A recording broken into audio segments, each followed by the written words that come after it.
മുമ്പ് ഒരു വെബ് സീരീസിന്റെ പ്രൊമോഷന്റെ ഭാഗമായി പുറത്തിറങ്ങിയ റീലിൽ അജു വർഗീസ് ധ്യാൻ ശ്രീനിവാസനെ വിശേഷിപ്പിച്ചത് ഇങ്ങനെയാണ്. യൂട്യൂബിന്റെ ഒരറ്റത്ത് ഇന്റർവ്യൂസ് ആണെങ്കിൽ മറ്റേ അറ്റത്ത് ഇവനാണ്. ദി കോൾഡ് ബ്ലഡഡ് ഉരുളയ്ക്കുപ്പേരി കോൺവെർസേഷൻ മർഡറർ. പ്രൊഡ്യൂസേഴ്സിന് ഇവൻ അൾട്ടിമേറ്റ് പ്രൊമോ രാവണൻ. ഓൺലൈൻ മീഡിയകൾക്ക് ഇവൻ ഇന്റർവ്യൂ ഇബിലിസ്. ധ്യാൻ ശ്രീനിവാസൻ എന്ന നടനെ ഓൺലൈൻ സ്റ്റാറിനെ വിശേഷിപ്പിക്കാൻ ചേരുന്ന വാക്കുകൾ തന്നെ. 2019 വരെയും ചുരുക്കം സിനിമകളിൽ മാത്രം കണ്ടിരുന്ന ധ്യാൻ ശ്രീനിവാസൻ കണക്കില്ലാതെ സിനിമകൾ ചെയ്തു തുടങ്ങുന്നത് 2022 മുതലാണ്. തുടക്കം കുറിച്ച തിര, കുഞ്ഞിരാമായണം, അടികപ്പ്യാരെ, കൂട്ടമണി പോലെയുള്ള ചിത്രങ്ങളിൽ താരതമ്യേന മികച്ച പ്രകടനം കാഴ്ചവെച്ചിരുന്നെങ്കിലും സിനിമകളുടെ എണ്ണം കൂടുന്തോറും ഒട്ടും തന്നെ നോട്ടീസ് ചെയ്യപ്പെടാതെ പോകുന്ന നടനായി ധ്യാൻ. അപ്പോഴും സോഷ്യൽ മീഡിയ ആ നടന് കൽപ്പിച്ചു നൽകിയ സ്ഥാനത്തിന് മാറ്റം സംഭവിച്ചില്ല. തുടരെയുള്ള സിനിമകൾ കൊണ്ടും വൈറൽ ഇന്റർവ്യൂകൾ കൊണ്ടും ഷൈൻ ടോം ചാക്കോയ്ക്ക് മുകളിൽ എളുപ്പമെത്തി ധ്യാൻ ശ്രീനിവാസൻ. 2022 14 2023 15 ചിത്രങ്ങൾ മലയാളത്തിലും ഇതര ഭാഷകളിലുമായി ചെയ്ത് ഷെയ്ൻ നിലനിർത്തിയ റെക്കോർഡാണ് 2024 മലയാളത്തിൽ മാത്രം 13 ചിത്രങ്ങൾ ചെയ്തുകൊണ്ട് ധ്യാൻ നേടിയത്. കഴിഞ്ഞ വർഷം ചെയ്ത 13 ചിത്രങ്ങളിൽ വർഷങ്ങൾക്ക് ശേഷം മാത്രമാണ് വാണിജ്യ വിജയം നേടിയത്. മലയാളി ഫ്രം ഇന്ത്യ, ആനന്ദ് ശ്രീബാല തുടങ്ങിയ ചുരുക്കം ചിത്രങ്ങളാണ് നോട്ടീസ് ചെയ്യപ്പെടുകയെങ്കിലും ചെയ്തത്. അതൊന്നും ധ്യാൻ ലീഡ് ചെയ്ത ചിത്രങ്ങളുമല്ല.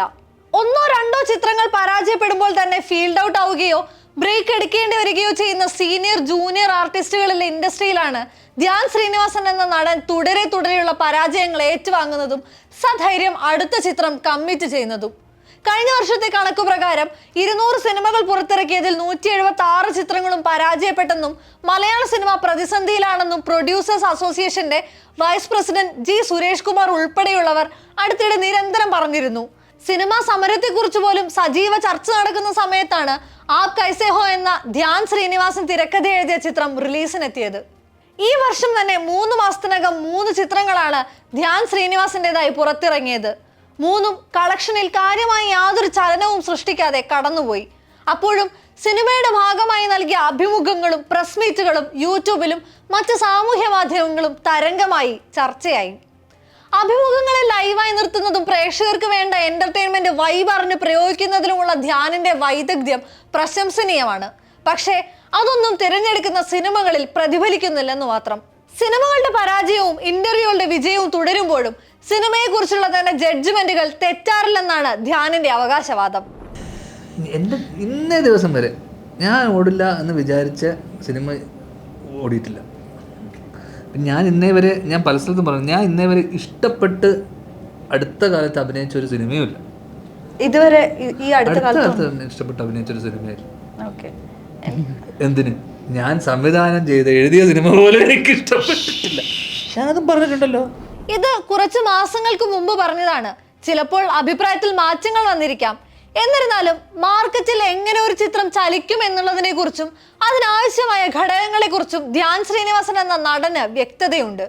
അതേ നമുക്കൊരു പൊള്ള കഥ എടുത്തിട്ട് സൂപ്പർ ഹിറ്റ് അടുപ്പിക്കാം. ഓക്കെ, ഉദാഹരണത്തിന് ഞാൻ ചെയ്ത ലവ് ആക്ഷൻ ഇവിടുത്തെ ഏറ്റവും വലിയ, ആ സമയത്ത് ഓണത്തിന് ഏറ്റവും വലിയ ഹിറ്റാണ്. ഒരു പൊള്ള ബോംബ് കഥയാണ് എനിക്ക്. പക്ഷെ എൻ്റെ പർപ്പസ് അതായിരുന്നില്ല ആ സിനിമേൻ്റെ. അപ്പോൾ ഓരോ സിനിമയ്ക്ക് ഒരു പർപ്പസ് ഉണ്ട്. എൻ്റെ purpose was very clear. I wanted to make a തട്ടുപൊളിപ്പൻ കൊമേഴ്ഷ്യൽ ഫെസ്റ്റിവൽ ഫിലിം. ഓക്കെ, അതാണ് നമ്മുടെ പർപ്പസ്. ആ പർപ്പസ് മീറ്റ് ചെയ്യുന്നുണ്ടോ എന്നുള്ളതാണ് ഒരു സിനിമ. പല സിനിമകൾക്കും ആ പർപ്പസ് മീറ്റ് ചെയ്യാതെ വരുമ്പോഴാണ് പൊട്ടിപ്പോകുന്നത്. കാരണം എന്തിനാ ഇപ്പം ഇങ്ങനെ ഒരു സിനിമ? ഈ ചിന്ത പോലും പല സംവിധായകർക്കും എഴുത്തുകാർക്കും ഇല്ല. അതേ നടൻ തിരക്കഥ എഴുതിയ ആപ് കൈസേ ഹോയുടെ കാര്യത്തിൽ എന്തിനായിരുന്നു ഇപ്പോൾ ഇങ്ങനെ ഒരു സിനിമ എന്ന ചോദ്യം ചോദിക്കേണ്ടി വന്നത് പ്രേക്ഷകർക്കായിരുന്നു. ചിത്രം റിലീസിന് മുൻപ് സോഷ്യൽ മീഡിയയിൽ ചർച്ചയായെങ്കിലും തിയേറ്ററിൽ അതിന് യാതൊരു സ്പേസും കണ്ടെത്താനായില്ല. തനിക്ക് സിനിമയോട് ഒരു പാഷനോ കരിയർ പ്ലാനോ ഇല്ലെന്നത് ധ്യാൻ തുറന്ന് സമ്മതിച്ചിട്ടുള്ളതാണ്. പക്ഷേ ഓരോ സിനിമയും പരാജയമാവുന്നത് എന്തുകൊണ്ടാണെന്ന് അന്വേഷിക്കാറുണ്ടെന്നാണ് ധ്യാൻ പറയുന്നത്. സിനിമകളുമായി സംവിധായകർ തന്റെ അടുത്തേക്ക് വരുമ്പോൾ തന്നെ അതിലെ കൺസേണുകൾ അവതരിപ്പിക്കും. എന്നിട്ടും അവർക്ക് അതുമായി മുന്നോട്ട് പോകണമെന്നാണെങ്കിൽ ഞാൻ പിന്നെ ഒന്നും പറയില്ല, കൂടെ നിൽക്കും.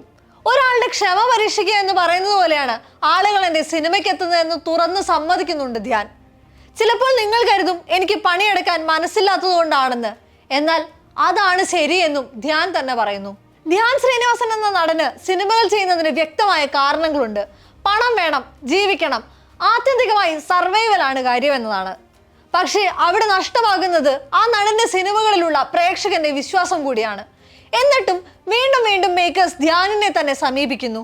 വീണ്ടും വീണ്ടും നായകനായും സഹതാരമായും അയാൾ സ്ക്രീനിലെത്തുന്നു. മിന്നൽ മുരളിയുടെ നിർമ്മാതാക്കളായ വീക്കെൻഡ് ബ്ലോക്ക് ബസ്റ്റേഴ്സിന്റെ വീക്കെൻഡ് സിനിമാറ്റിക് യൂണിവേഴ്സിലെത്തുന്ന അടുത്ത പടം ഡിറ്റക്റ്റീവ് ഉജ്ജ്വലനിലും ധ്യാനാണ് താരം. കൂടാതെ ദിലീപ് നായകനായി എത്തുന്ന പ്രിൻസ് ആൻഡ് ഫാമിലി, ബബ്ബബ്ബ, ഇടിമിന്നലും, ബ്രോക്കോഡ് തുടങ്ങിയ നിരവധി ചിത്രങ്ങളിലും ധ്യാൻ പ്രധാന വേഷത്തിലെത്തുന്നുണ്ട്. എല്ലാ മാസവും ധ്യാനിന് റിലീസ് ചിത്രങ്ങളുണ്ട് എന്നാണ് സിനിമയിലും സോഷ്യൽ മീഡിയയിലും ചർച്ചകളിൽ ഉയരുന്നത്. അതിന് കാരണമായി ധ്യാൻ പറയുന്നത്, ഞാൻ ആരെയും വെറുപ്പിക്കാറില്ല എന്നതാണ്. നെപ്പോ കിഡും സിനിമാ ബന്ധങ്ങളും ഉണ്ടെങ്കിൽ തന്നെ തുടരെ മോശം ചിത്രങ്ങളും ശരാശരി പ്രകടനവും കൊണ്ട് മാത്രം ഒരു നടന് പിടിച്ചു നിൽക്കാനാവുന്ന ഇൻഡസ്ട്രിയാണോ മലയാളം? അതോ സിനിമയ്ക്ക് പുറത്തും അഭിമുഖങ്ങളിലുമുള്ള ധ്യാൻ എന്ന മലയാളി ചെറുപ്പക്കാരനെ കണക്ട് ചെയ്യാൻ സാധിക്കുന്ന ഒരു സമൂഹത്തിന് വേണ്ടിയാകുമോ ആ ചിത്രങ്ങളെല്ലാം? ധ്യാൻ തന്നെ ഇതിനുള്ള മറുപടി പറയട്ടെ.